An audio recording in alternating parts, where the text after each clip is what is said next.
हमारे डवाली विधानसभा क्षेत्र के आज अनेकों ऐसे विषय हैं जो अति गंभीर हैं। सबसे बड़ा मुद्दा अगर आज है तो वो कृषि जगत से जुड़ा हुआ है, किसानों से जुड़ा हुआ है। ये पूरा क्षेत्र हमारी जो पंजाबी बेल्ट है या ऊपर की जो पन्नीवाड़ा मोटा गांव से आगे की जो बेल्ट हमारी बागड़ी बेल्ट शुरू हो जाती है, इस दोनों ही बेल्ट के अंदर सबसे बड़ी समस्या अगर है तो वो पानी की है। पानी के समाधान को लेकर के समय समय पर आवाज़ उठती रही। आपको याद होगा डॉक्टर अजय सिंह चौटाला जी ने विधायक जब वो यहाँ से बने थे तो उन्होंने एक ड्राफ्ट किया था और सरकार के सामने एक प्रोजेक्ट रखा था और कहा था कि अगर जब कभी मुझे अवसर मिलेगा तो मैं इस पर काम करूँगा। बहरहाल वो अवसर उन्हें प्राप्त तो नहीं हुआ, मगर मैं आज इस बात की मांग आप लोगों के माध्यम से प्रदेश की सरकार से, मुख्यमंत्री जी से उठाना चाहता हूं कि चैनल डिस्ट्रीब्यूशन प्रोसेस के तहत घग्गर का पानी कालावाड़ी हलके से होता हुआ हमारे पूरी पंजाबी बेल्ट को दिया जाए। सक्ता खेड़ा गांव इधर हमारा ऊपर तक पड़ता है, इसके आगे नहर लग जाती है। सक्ता खेड़ा गांव तक पूरा आगे पीछे कालावाड़ी से शुरू हो जाए। अगर चैनल डिस्ट्रीब्यूशन प्रोसेस के तहत पूरी पंजाबी बेल्ट में पानी लाया जाए तो उससे ही हमारा भविष्य सुरक्षित हो सकता है, वरना हमारे पास कोई दूसरा चारा नहीं है। दूसरा, घग्गर के ही पानी को चैनल डिस्ट्रीब्यूशन प्रोसेस के तहत बागड़ी बेल्ट के अंतिम छोर तक, राजस्थान कैनाल तक, उस क्षेत्र तक भी लाया जाए। उसकी भी मांग पीछे उठती रही। हमने बहुत प्रयास किए, मगर पिछली सरकार में इस महकमे ने, इरिगेशन महकमे ने उसे कामयाब नहीं होने दिया। मैं आज मांग करता हूं और मुझे उम्मीद है कि प्रदेश की सरकार जागेगी, मुख्यमंत्री जी सुध लेंगे और लाखों लोग जो आज बेबस हैं, किसानी त्रस्त है, डवाली क्षेत्र को वो जो है डवाली क्षेत्र की तरफ देखकर जो पानी हमारा वेस्ट होकर के आगे राजस्थान में जा रहा है, जिस पानी का बेनिफिट हरियाणा की जनता को मिलना चाहिए, उसको देने का काम करेंगे। डवाली और कालावाड़ी क्षेत्र को इसका बेनिफिट मिलेगा, मैं ये मांग भी करता हूं, मुझे उम्मीद भी है। दूसरा, पीछे मुआवजा कुछ गांव का आया, कुछ गांव का मुआवजा रह गया। 2022 का शायद मुआवजा जारी हुआ था। तो मैं मांग करता हूं सरकार से कि पक्षपात किसी भी तरह पर ना हो, बचे हुए गांव का मुआवजा जल्द से जल्द जारी कर करके किसानों को राहत दी जाए। इसके साथ साथ हमारे शहर के अंदर कुछ प्राइवेट कंपनियों द्वारा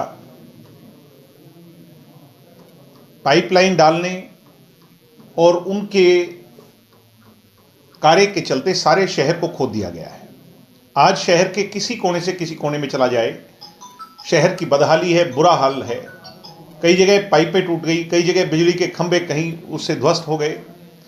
मैं मांग करता हूं हमारी कमेटी में बैठे लोगों से भी और सरकार से भी कि तुरंत इस पर सुध लेकर के और इस बदहाली से शहर को बचाएं।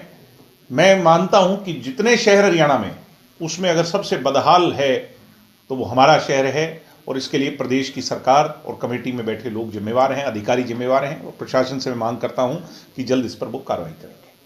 तो दिग्विजय जी, आज प्रदेश की बात करते हैं तो हर जगह लूट खसूट और हत्याओं का आलम है, तो सर इसके बारे में कल पानीपत के अंदर हमारी पार्टी के कैंडिडेट रहे और बहुत जिम्मेवार साथी की हत्या कर दी गई। निरंतर देख रहे हो राजनीतिक लोगों की भी, हम पॉलिटिशियन को या पॉलिटिक्स से जुड़े हुए लोगों को ये मानते हैं कि वो तो कम से कम सेफ सिक्योर होंगे। आज प्रदेश का कोई नागरिक, कोई राजनीतिक, किसी भी जगत से जुड़ा हुआ कोई भी व्यक्ति सुरक्षित महसूस नहीं कर रहा। यहां आदमी तो सुरक्षित नहीं है, वहां माताएं बहनें क्या महसूस कर रही होंगी, प्रदेश की जनता क्या महसूस कर रही होगी, प्रदेश की नौजवान पीढ़ी क्या देख रही होगी। प्रदेश में जब से ये सरकार बनी है, ये 100-125 दिन की जो सरकार रही है, इसने क्राइम के सभी आंकड़ों को पार कर दिया है। जो बदहाली आज क्राइम रिकॉर्ड्स में हमारी है, बदमाश किस्म के लोग बंदूकों को लहरा करके खुले तौर पर घूम रहे हैं। सिर्फ गाने बैन करने से कुछ नहीं होगा। मैं सरकार से कहूंगा, मूल जड़ को पहचानें प्रदेश के अंदर सख्ताई से इसे निपटने का काम करें। मैं आज ये मांग करता हूं आपकी मांग। पुलिस जिला जैसे बनाया गया था तो यहाँ नशे का प्रकोप हो जा रहा है, लेकिन नशा दिन प्रतिदिन और भी बढ़ता जा रहा है, कोई इस पे अंकुश नहीं लग रहा सर। इसके क्योंकि सरकार की प्रदेशा स्तर पर कोई ऐसी पॉलिसी नहीं है जिससे नशा या नशा विक्रेताओं से सख्ताई से निपटा जाए। आज तक सरकार उनके खिलाफ कोई लेजिस्लेशन, कोई कानून नहीं ला सकी जिससे खौफ का माहौल पैदा किया जा सके। आज भी पुरानी रीत और नीति पर चल रही है। अगर उसी से नशा रुकना होता तो पिछले सत्ता में रुक जाता या उससे पहले रुक जाता। सरकार को सख्त कानून लाने होंगे, नशा विक्रेता के मन में खौफ पैदा करना होगा, जेल का डर पैदा करना होगा और कड़ी और बड़ी सजा का डर पैदा करना होगा, तभी ये संभव है। आप भी लगातार किसानों के हक की आवाज उठाते रहे हैं, लगातार जो शंभू खनौरी बॉर्डर पे हुआ किसानों के साथ, उसको कैसे देखते हैं? इसकी हम सब निंदा कर रहे हैं, पूरा प्रदेश निंदा कर रहा है, देश का किसान निंदा कर रहा है, किसान के संगठन निंदा कर रहे हैं कि कैसे भोले भाले किसानों को चंडीगढ़ बुलाकर बातचीत के बहाने उन्हें अरेस्ट कर लिया गया और धक्काशाही कर करके उनके टेंट हटा दिए गए। जो बॉर्डर, जो संघर्ष दिल्ली के खिलाफ था और जिसकी खुद वकालत मुख्यमंत्री जी करते थे, पंजाब के मुख्यमंत्री जी, उन्हीं द्वारा दिए गए आदेश पर किसान नेताओं को अरेस्ट कर पूरे आंदोलन को दबा दिया गया। जो दुहाइयां देते थे कि किसान कौम को कभी मरने नहीं देंगे, इसकी आवाज़ को कमज़ोर नहीं होने देंगे, आज उनने ही खुद एक इस तरह का प्लान रच करके पुलिस के साथ पूरे के पूरे किसान आंदोलन को मारने का प्रयास किया है। विनाश काले विपरीत बुद्धि, ये आम आदमी पार्टी और उसकी सोच और भारतीय जनता पार्टी के साथ मिलकर जो षड्यंत्र रचा है, इस ताबूत में आखिरी कील साबित होगी। इन लोगों को इसका खामियाजा लंबे समय तक भुगतना होगा। मेरी बात को आप नोट कर लेना कि लंबे समय तक इसका असर इन नेताओं को, जिन लोगों ने ये काम किया है, उनको भुगतना होगा। दिग्विजय जी, विधानसभा सत्र चल रहा है तो हल्का विधायक द्वारा क्षेत्र के कितने मुद्दों को उठाया जा रहा है? मैंने तो विधायक जी की आवाज़ ही नहीं सुनी। आपने सुनी तो बता दो, कहीं कोई वीडियो है, कहीं कोई विधायक जी ने कोई प्रदेश या हमारे दिवाली के लिए कुछ बोला है तो बता दो। ले दे करके विधायक जी ने जो बात लिखी है सरकार को, वो भी ऐसा लगता है कि बीजेपी की भाषा जो है वो विधायक जी बोल रहे हैं। और मुझे तो कहीं ना कहीं पूछना, मैं आज विधायक जी से पूछना चाहता हूं कि आप इनेलो के विधायक हैं, विपक्ष के विधायक हैं या सत्ता पक्ष के विधायक हैं? मुझे बार बार ऐसा महसूस हो रहा है, और मुझे नहीं हो रहा, आपकी मंद मंद मुस्कुराहट भी ये बता रही है कि ये लगता ही ऐसा है कि ये बीजेपी के विधायक हैं, मुख्यमंत्री की भाषा बोलते हैं, प्रदेश की सरकार की भाषा बोलते हैं। मुझे ऐसा लगता है कि बहुत जल्द ये स्विच कर जाएंगे और जो है ना, ये इंडियन नेशनल लोकदल में ज़्यादा दिन नहीं रहेंगे। इनका मन, इनकी रूह, इनकी आत्मा जो है ये बसती है संघ में, बीजेपी में।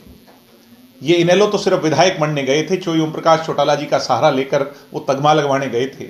और अगर ऐसा नहीं है तो उन्हें सौगंध खानी चाहिए पब्लिक में आकर के कि मैं कभी बीजेपी ज्वाइन नहीं करूँगा। मैं आज ये सवाल भी उनके सामने रख रहा हूँ। मैं चाहूँगा मीडिया में कल इस बात की चर्चा हो कि वो जनता से साफ करें, जैसे मैं साफ कर रहा हूँ कि मैं जेजेपी में हूँ, था और रहूँगा। जब तक जीऊँगा तब तक राजनीति चोई देवीलाल जी की विचारधारा की पार्टी में करूँगा। क्या ऐसी सौगंध विधायक जी खा सकते हैं कि वो अगला इलेक्शन बीजेपी से नहीं लड़ेंगे?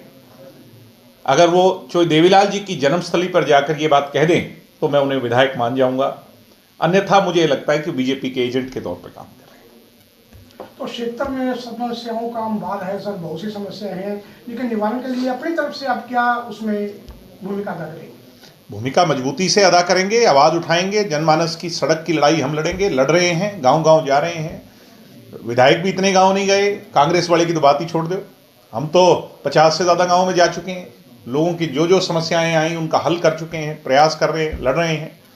और जनता ये विश्वास दिला रही है कि आने वाला समय जननायक जनता पार्टी का होगा, क्योंकि जननायक जनता पार्टी का एक एक कार्यकर्ता दुष्यंत चौटाला के साथ खड़ा है मजबूती से। पूरा डवाली दुष्यंत चौटाला के साथ है।